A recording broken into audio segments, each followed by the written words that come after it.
What is going on, guys? JD from New York here, and this is WWE Off The Script, number 47, part number 3, to round out your weekend, January 11th, 2015. It's Sunday, and thank you guys for joining me on this Sunday, wherever you may be. As I always say, this is your number one source for WWE news and rumors right here on YouTube.com. And what a weekend it was, guys. A lot of top stories, a lot of breaking news, a lot of news heading into the Royal Rumble and WrestleMania 31. Big weekend. It's going to continue this Sunday. I got a lot of information that you guys are definitely going to be interested in hearing. So grab a nice cold beverage, grab a hot cup of coffee, whatever your choice of beverage, and let's sink in to WWE Off The Script 47, part number 3, guys. A lot of news, so let's get right into it. This past Monday on Raw, the Authority threw everyone for a loop when it was announced Seth Rollins had been added to the WWE World Heavyweight Championship match between John Cena and defending champion, the Beast Incarnate, Brock Lesnar. A new report has given some insight to this decision and why Seth Rollins was added. According to PWInsider.com, officials have been discussing adding Rollins to the match for several weeks now. They had played out the possibility of a clean finish straight up between Lesnar and Cena, and it would be a good selling point for the show. But they realized with the Royal Rumble match itself, the main attraction would be elsewhere. As always, when it comes to the Royal Rumble pay-per-view, the main attraction is always that 30-man over the top rope battle royal. WWE really doesn't need to stress itself by building up this pay-per-view on Monday Night Raw, Friday Night SmackDown. People are going to buy this regardless because of what is at stake. And what is at stake is a number one contendership for the WWE Championship at WrestleMania. The excitement of the 30-man Royal Rumble always trumps the WWE Championship match at Royal Rumble, so there is no shame in that. Therefore, the decision was made to add Rollins to make it a little more interesting and more enticing. What remains to be seen is the ripple down effect this will have on the rest of the main event scene. Per the report, it may spur off into a bigger storyline. With Rollins being added to the match, it is speculated Lesnar may express his frustration with the Authority. Because of this, tension may brew between the Authority and the team of Lesnar and his advocate, Paul Heyman. Interactions between Rollins and Heyman have been teased, and with this in motion, it is believed this could be a possible factor in an eventual split between Lesnar and Paul Heyman. This is interesting news. Very interesting news. Lesnar and Heyman could be on the verge of a split. With Seth Rollins added, I like that this match has become a little bit more unpredictable, a little bit more exciting. Now, Seth Rollins is that wild card. You don't know what is going to happen with Rollins in the mix. He is definitely the black horse or the dark horse in this match. Everyone predicted Lesnar to win this match and go on to WrestleMania and be the WWE champion and defend it. And that is probably still the right decision because WWE has spent a lot of money, a lot of time, and a lot of the fans' patience with Brock Lesnar to get him to this point.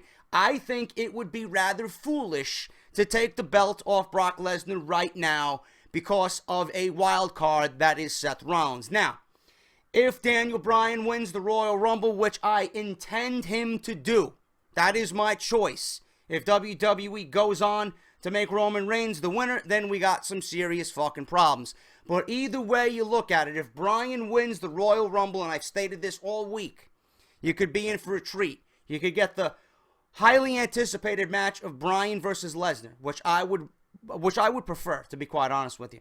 If Lesnar does not walk out of the Royal Rumble with the championship, Seth Rollins could always throw his hat into the mix and sneak a win and walk out with the WWE Championship by many different ways.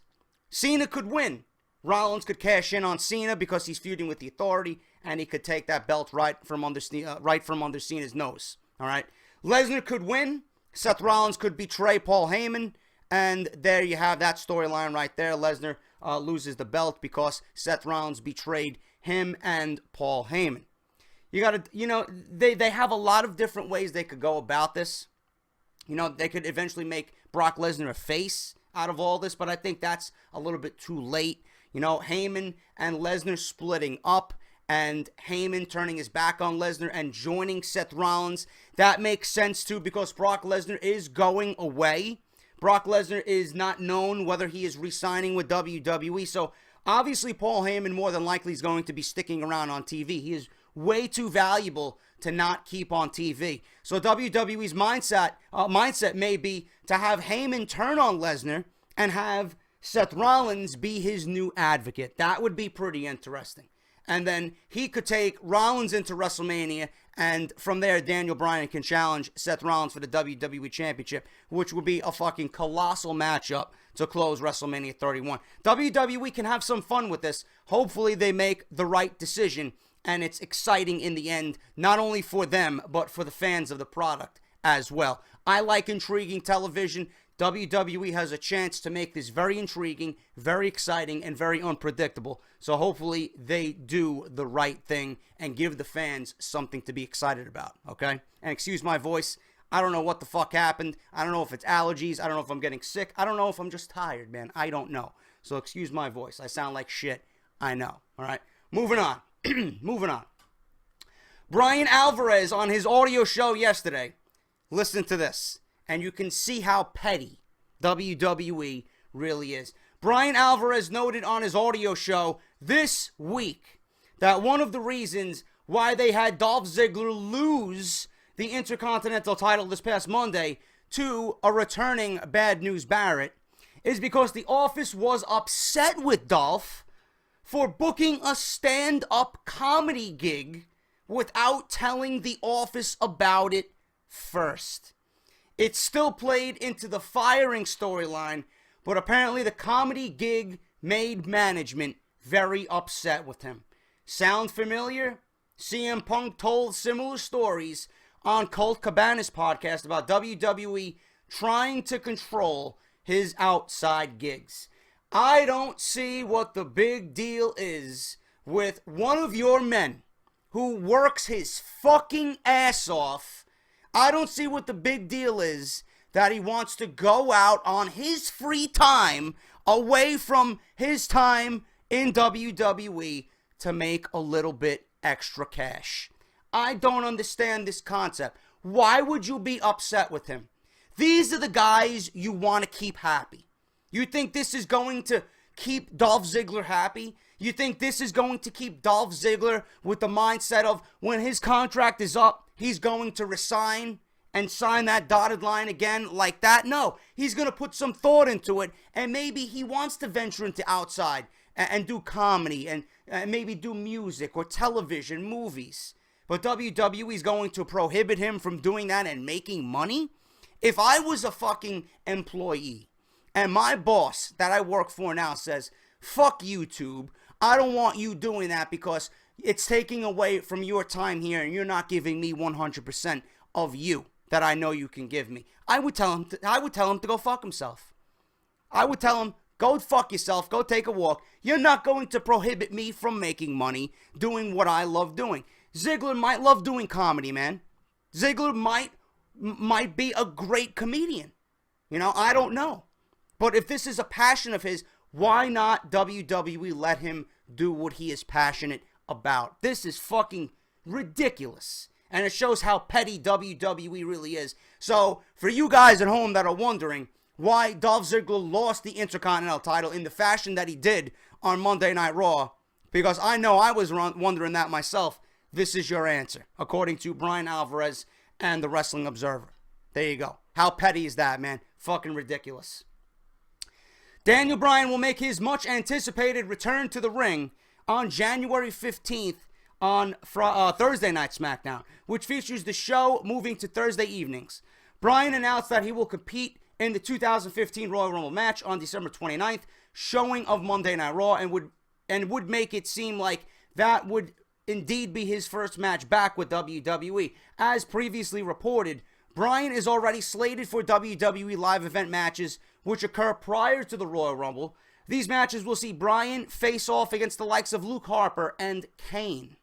Initially, it was believed that those live events would be Bryan's first in-ring action since the 2014 Extreme Rules pay-per-view on May 4th.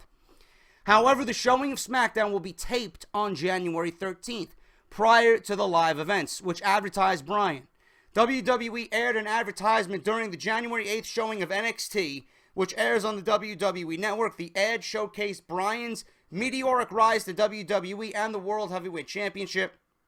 At the end of that ad, it was revealed that Bryan will return to in-ring competition on January 15th, Thursday SmackDown, beginning at 8 p.m. Eastern Standard Time. WWE is already fucking this up, but I know why they are doing it. Me personally, I would have saved Bryan completely until the Royal Rumble. I would have saved him completely for the Royal Rumble.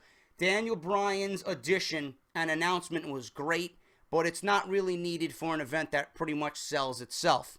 I would have had Bryan make his monumental return at the Royal Rumble without anybody knowing. He would come out between number 20 and number 30, tear the fucking house down, win the entire fucking thing, and then go on to WrestleMania 31 and be the new number one contender.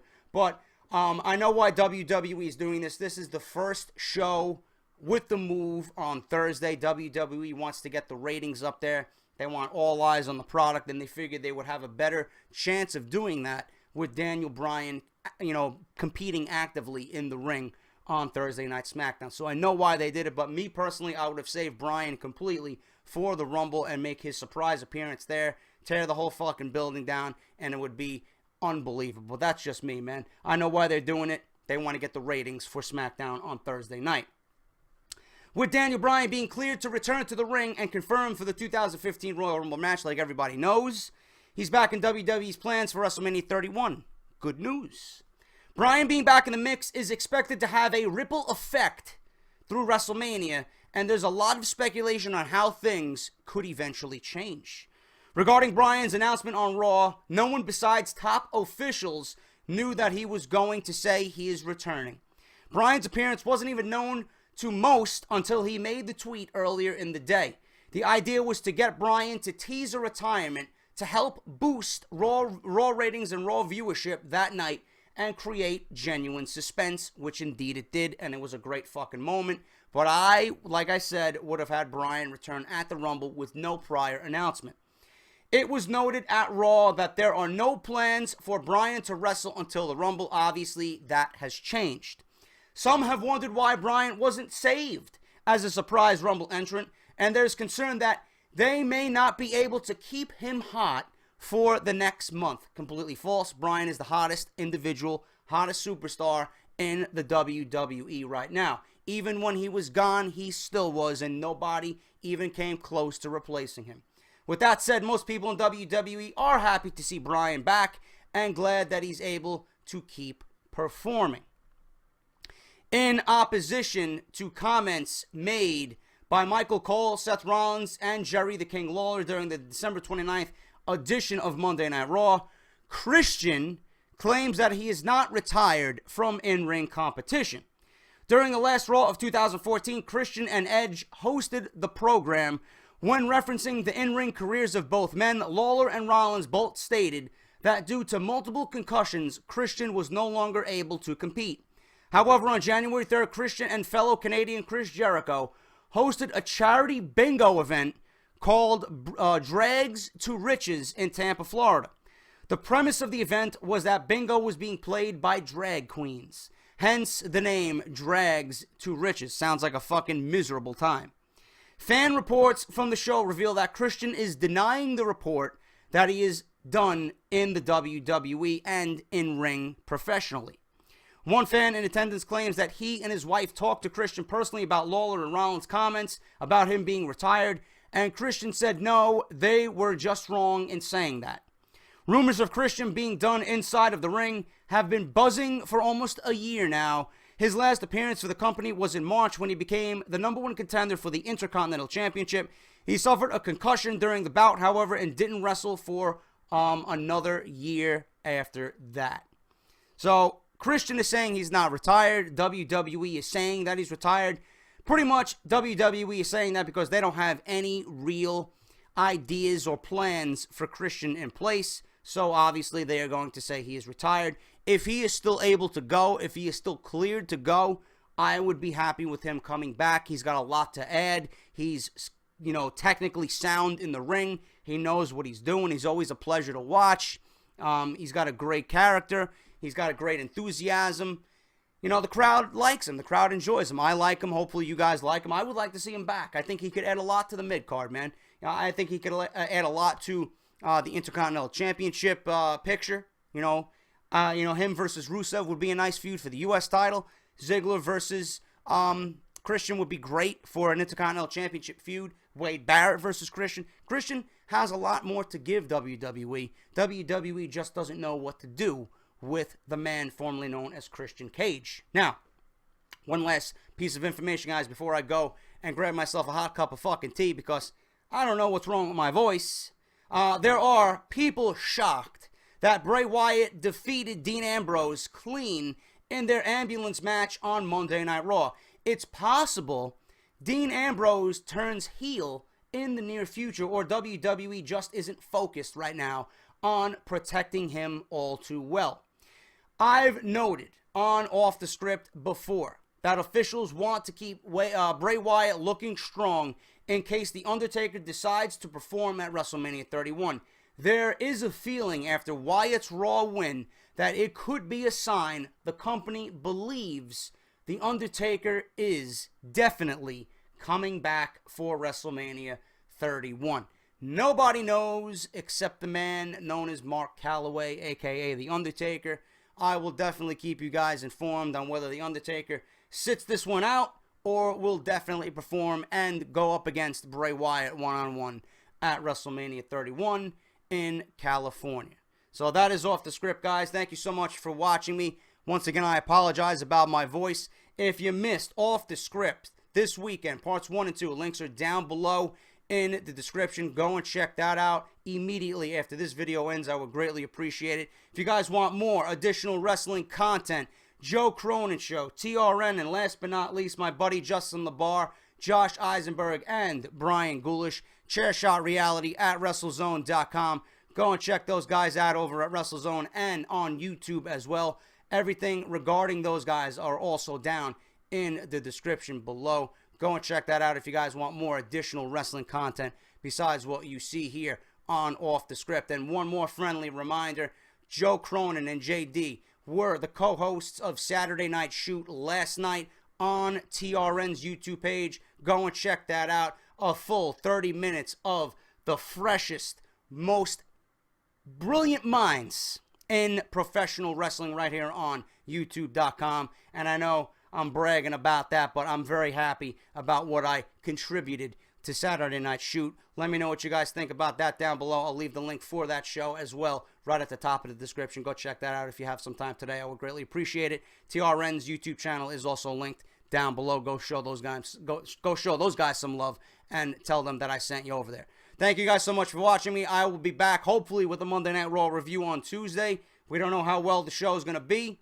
but if I covered Monday Night Raw on Monday and it was that bad, I should be back here for Tuesday for a Monday Night Raw review. Until then, guys, take care, and I'll definitely talk to you all soon.